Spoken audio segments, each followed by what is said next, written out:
তো আজকে আমি চলে গিয়েছিলাম মণিদেরকে জল দেওয়ার জন্য। তো এই যে আমার মনির কাছে পৌঁছে গেছি। এখন মণিদের কাছে জল দিতে গেছিলাম। আর আমি আমার মণিদেরকে খুবই আদর করি। ওটা ছোটো মণি আর এটা হলো বড় মণি। এই মণিটা অনেক দিনকার, এর মা অনেক দিনকার ছিল, মারা গেছে। শুধু এর মায়ের স্মৃতি হিসেবে শুধু এই মণিটাই আছে। তো মণিদেরকে একদিন না দেখলে ভালো লাগে না। যেমন বাড়ির একজন সদস্য না থাকলে ভালো লাগে না, তেমন এই মণিদের মধ্যে একজন না থাকলে ভালো লাগে না। তো তাদেরকে এক জায়গা থেকে অন্য জায়গায় দিতে গেছিলাম। তো এই মণিটা তো খাচ্ছিল, আর এই যে এই মণিটা আমার দিকে শুধু তাকায় আছে আর আমাকে ডাকছে, মানে ওখানে খাবে না, মানে জায়গাটা পছন্দ হয়নি, কিন্তু জায়গাটা ভালোই ছিল, ঘাস ছিল ওখানে, তবুও খেতে চায় না। তো আমি যেটা তোমাদের সাথে শেয়ার করতে চাই সেটা হলো এই ফুলগুলো আমার এত ভালো লাগে। মানে এই সিজনের মধ্যে এই ফুলগুলো যখন ফোটে, মানে দেখতে এত দারুণ লাগে, মানে কি বলবো আর।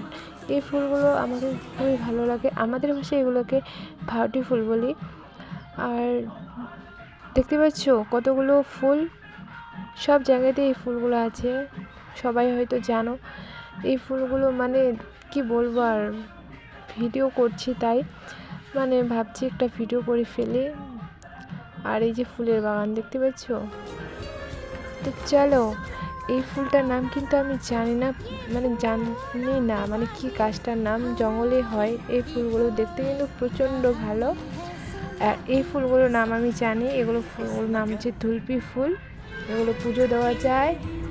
আর এই ফুলটাকেও একটু ভিডিও করে নিয়েছিলাম, মানে এগুলোও দেখতে দারুণ লাগে, জঙ্গলের ফুল।